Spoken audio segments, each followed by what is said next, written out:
maybe this area here is called Giza Plateau. And in Giza Plateau, we have the last surviving wonder of the ancient seven wonders of the world, which is the Great Pyramid in front of us over there. Egypt used to have three out of the ancient seven wonders. Anybody knows that? Probably the Colossus. Probably was he in Egypt now? Colossus of Rhodes. Yeah, that Colossus. was in Greece.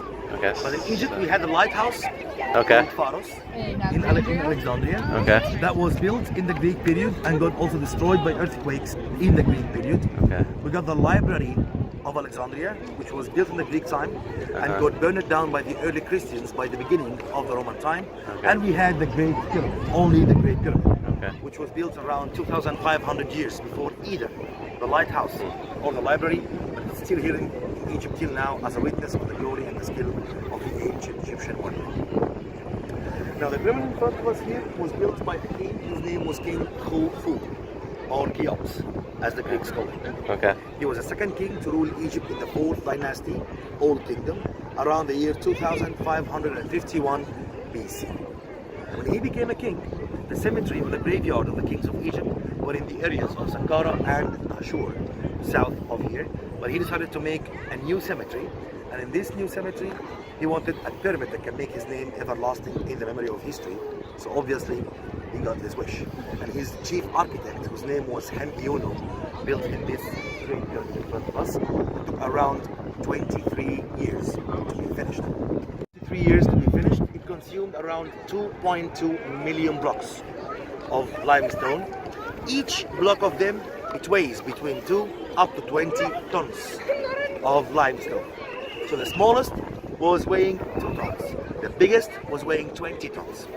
All of them were dragged from the local quarry beside the Sphinx statue on the ground on wooden logs, because the wheel was not invented at that time, till it reached the area here, and then they built the pyramids out of it. The question is, how did the Egyptians build the pyramids? To start, it wasn't the aliens. It was not the aliens. Just to be honest. It's good to know. But Egyptology is like a deep ocean. The more you dive, the more you discover. Some things are proven through papyrus scrolls that we have discovered or inscriptions on the walls of temples or tombs. But some other things are just theories because we don't have any proof on that. So some theories make sense, some others do not make sense. So considering the pyramid, nobody can say that he knows the exact way the Egyptians built the pyramids. We're still 100% not sure about the way they used, but we have some theories concerning this.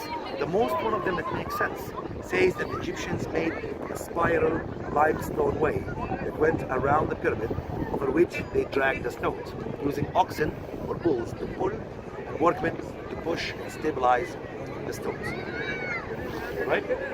So this means that the workmen were not the ones that used to pull the stones, because no humans have the power to pull a 20 tons stone.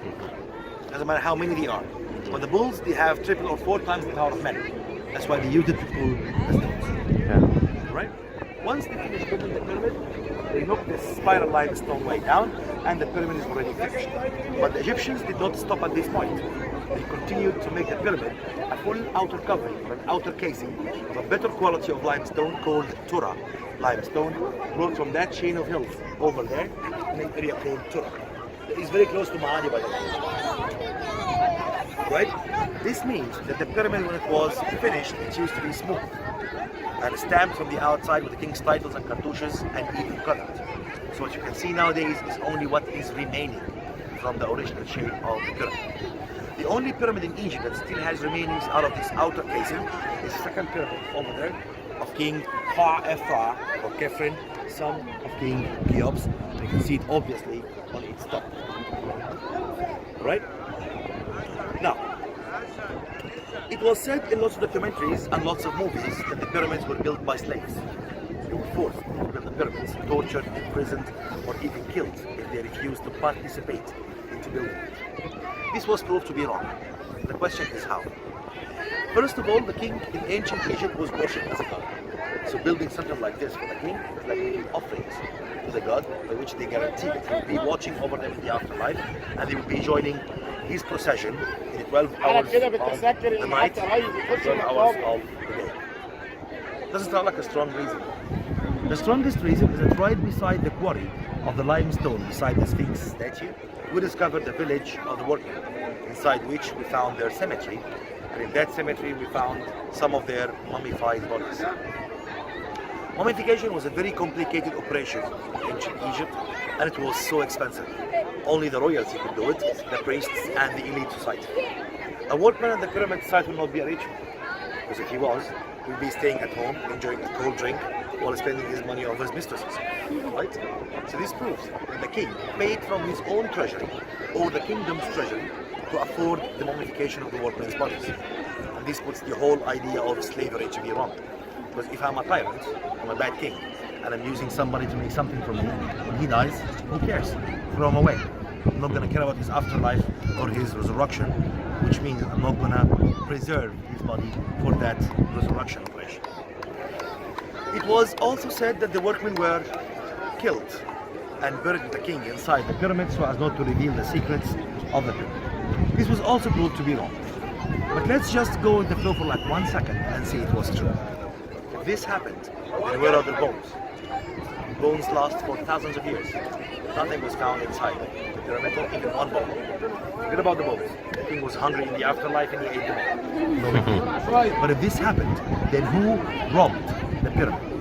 Who knows his way in and out of the pyramid without getting lost in the mazes or falling in the traps, except somebody who really participated into building it?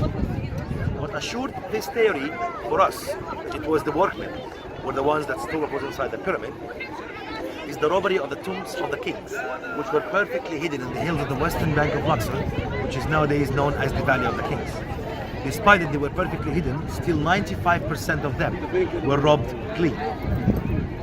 So, who knows the exact location of a tomb and can spot it and steal what's inside quickly unless he was a member of the digging team? Otherwise, he'll be like Howard Carter, the man that searched for Tutankhamun's tomb for ages, and then he did not even discover it. It was a little kid playing with a stick in the sand and discovered the staircases coincidentally, by complete coincidence. Right? So the gang which stole what was inside the pyramid was consisting of workmen, high priests, engineers, with the help of the guards of the area. That puts the whole idea of killing the workmen to be wrong. It means that they had a long life after the king's death to do what they had done. Okay? So, you guys look in here at the facade on the front side of the pyramid. We have two entrances. The first one is the one in the middle. That's the original entrance made by the Egyptians, the ancient Egyptians. And it's blocked with big slabs of limestone, as you can see, so nobody can ever go inside. The current entrance, which is the one underneath it, that hole over there, this one was made by a Muslim caliph. The word caliph means a king. His name was Caliph al-Ma'mun, and he was deceived by one of his followers who told him that his father left him a treasure inside the pyramid and he must come to get it out. So the poor king came the whole way from Baghdad in Iraq to Giza in Egypt. He made his way inside the pyramid to find nothing except an empty coffin. Bad luck for him, good luck for us.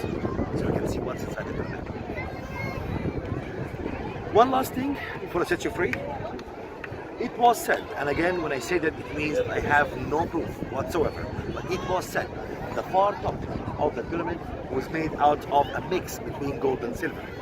We don't have any evidence for the existence of such material on the far top, but it's the only theory that makes sense about why the far top of 124 pyramids in Egypt is missing. In a pyramid that you'll see, the far top is gone. So definitely that was made out of something precious. What was it exactly? We have no idea.